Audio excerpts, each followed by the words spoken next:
tapi kita hina dia. Sebab itu ada orang yang tidak meminta yang ni. Sebab tu dalam memberi zakat, orang yang berhak mendapat zakat 8 golongan. Yang pertama miskin. Maksudnya dia ada duit tapi tak cukup. Yang kedua fakir. Tak ada langsung duit. Sebab tu dalam mazhab kita fakir lebih teruk dari miskin. Dalam mazhab Hanafi lain, terbalik. Yang miskin fakir, yang fakir miskin. Kita orang Melayu lagi sedap. Digabungkan dua, fakir miskin, sedap pula bunyinya. Orang Melayu. Ada pula nama cerita fakir jutawan, meninggal dah bab kuman tu. Fakir tapi jutawan, lagi confused. Dua ni asnaf. Siapa lagi? Yang ketiga amil. Amil ni dia dapat bahagian dia 1/8 bukan sebab dia susah. Dia menguruskan zakat tu. Sebab tu amil ini walaupun dia ada duit, dia amil, dia dapat berhak atas zakat. Sebab manusia tetap manusia, dia perlukan insentif, dia perlukan penghargaan. Faham? Paling tidak perasaan dia dihargai oleh Allah. Sebab tu antara orang dia tak telus, orang pecah amanah sebab dia tak dihargai. Sebab tu kita ni datang ni nak pahala tak? Siapa sini datang tak nak pahala, angkat tangan. Tak ada. Siapa yang datang ni dia tak nak pahala, jangan angkat tangan. Semua tak nak pahala.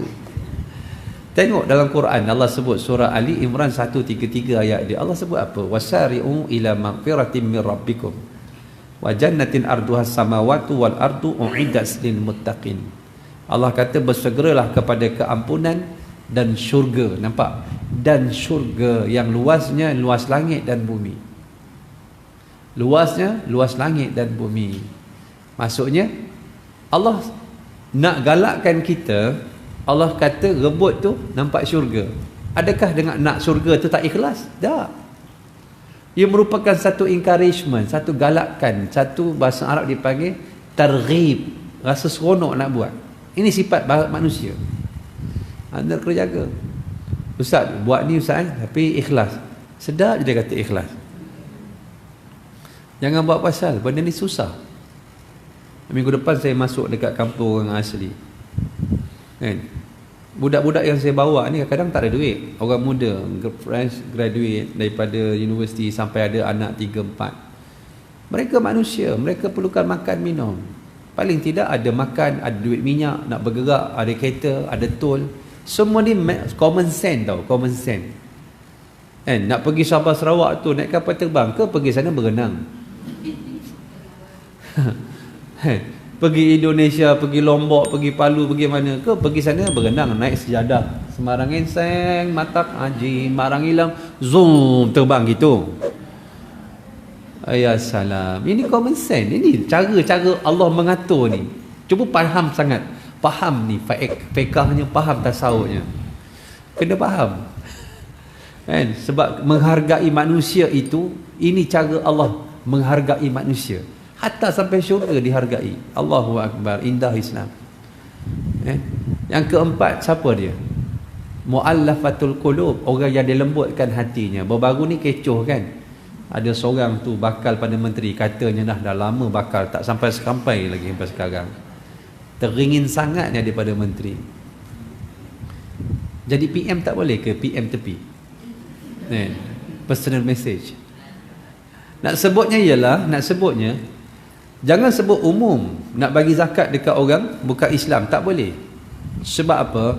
Masuk mu'allafatul qulub, orang yang mu'allaf baru perlu Islam, ataupun orang yang dah berjinak dengan Islam.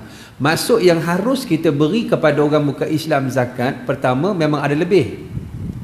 Maknanya yang bukan Islam, yang Islam ni lagi banyak miskin ni, susah ni. Yang kedua, kalau betul orang bukan Islam itu 99.9% kecenderungan dia nak peluk Islam tu kuat, baru bagi.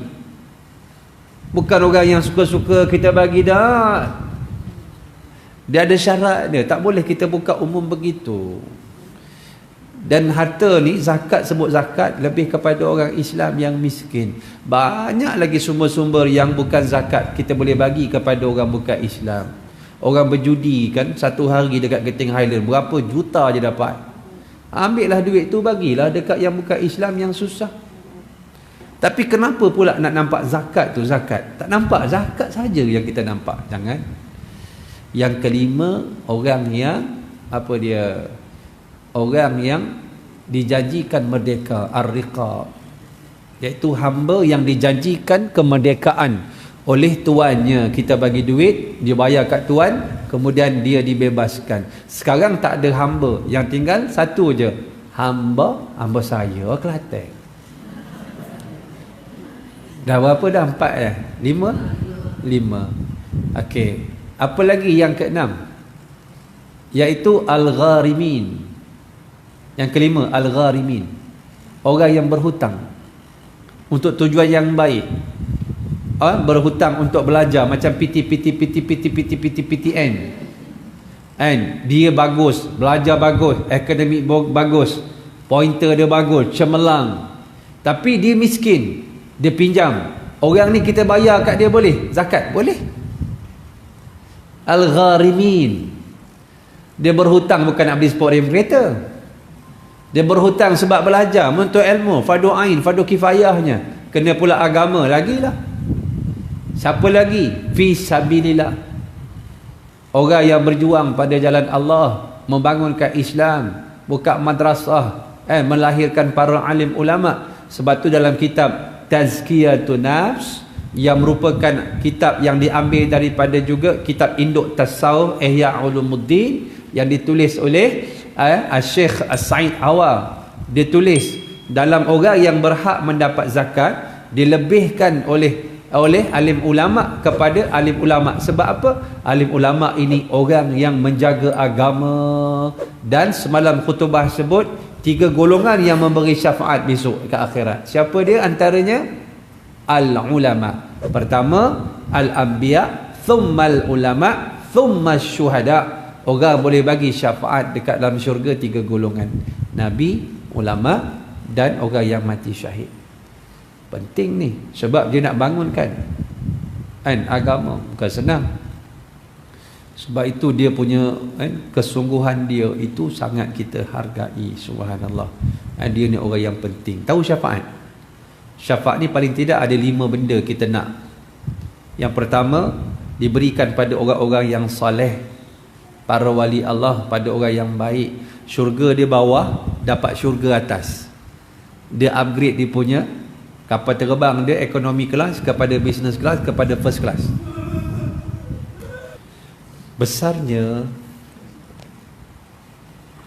golongan ini di sisi Allah dia, fisabilillah ini, sebab dia golongan teras. Golongan teras. Macam kita bangunkan sekolah, kita nak orang-orang ini, para pelajar ini, dia menyambung kerja Nabi. Sebab tu ulama tu disebut oleh Nabi al-ulama'u warasatul anbiya. Ulama ni pewaris kepada nabi-nabi. Sebab dia membawa tugasan Nabi menjaga agama, menyebarkan Islam. Ni penting. Kadang-kadang kita tengok ada ustaz tu, dia datang daripada Perak naik motor mengajar. Umur 60 tahun lebih. Pakai jubah, pakai serban, lagi Perak naik motor mengajar. Ada seorang ustaz tu mengajar dekat Al-Kausar, surah Al-Kausar, lembah keramat tu. Dia bawa motor. Motor bukan motor besar. Motor besar sedap lah. Motor kecil lah daripada Perak. Bukan sebab duit. Bukan. Sebab dia rasa tanggungjawab dia menyebarkan Islam tu. Kalau ikutkan dengan naik motor dengan jauhnya tak berpadan. Tetapi tanggungjawab dia. Susah buat kerja agama ni. Sangat susah. Cuma kegembiraan dia bila kita lihat hasil dia.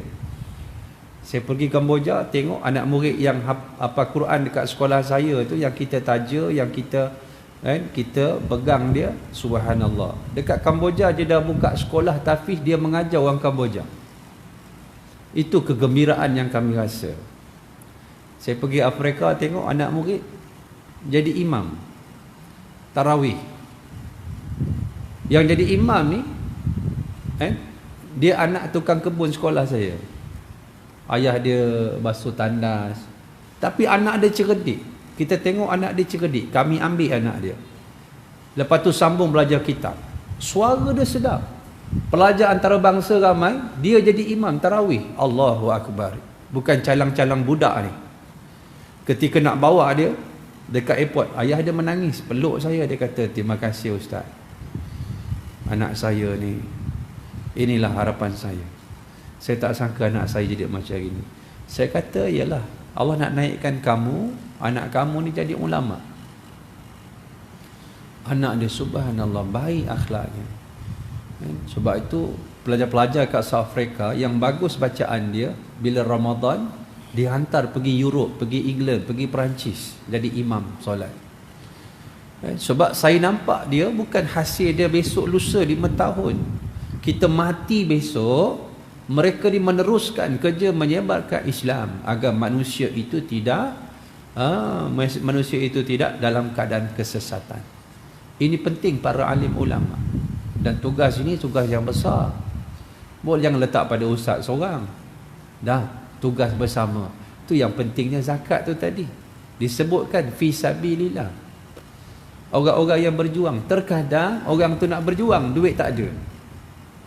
Allah sebut dalam Quran kan, surah At-Taubah ayat 92. Datang 7 orang dari kampung Bani Muqirin. Dia kata, "Ya Rasulullah, ada tak kenderaan? Aku nak pergi Tabuk tapi tak ada kenderaan, tak ada kuda, tak ada kenderaan. Tabuk dengan Madinah 700 km." Nabi kata, "La ahjidu ahmilukum alaihi."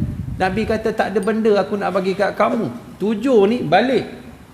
Tawalla wa a'yunuhum tafidu minad dam'i hazanan. Allah sebut 92 ayatnya surah At-Taubah. Balik ni dalam keadaan apa? Menangis.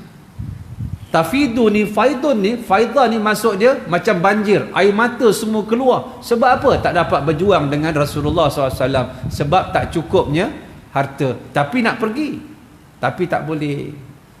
Sebab tak cukup, duit tak ada. Kan? Semangat nak pergi berjuang tu, menangis tak dapat pergi berjuang. Kita, ustaz tak datang hari ni, sakit perut. Tak datang, alhamdulillah. Lain. Maknanya orang yang tak mampu berjuang sebab apa? Sebab tak ada duit. Ini yang kita nak tolong ni. Nak tolong kan? Sebab tu kadang-kadang sahabat-sahabat, benda ni orang tak faham. Melainkan orang yang ada jiwa tu. Sebab Allah bagi kat dalam hati dia rasa tanggungjawab nak membangunkan manusia. Sebab apa? Sebab akan berlakunya kiamat bila tak ada lagi orang menyebut Allah lagi. Di kiamat akan berlaku. Hatta la yuqalu lahu Allah, Allah, Allah.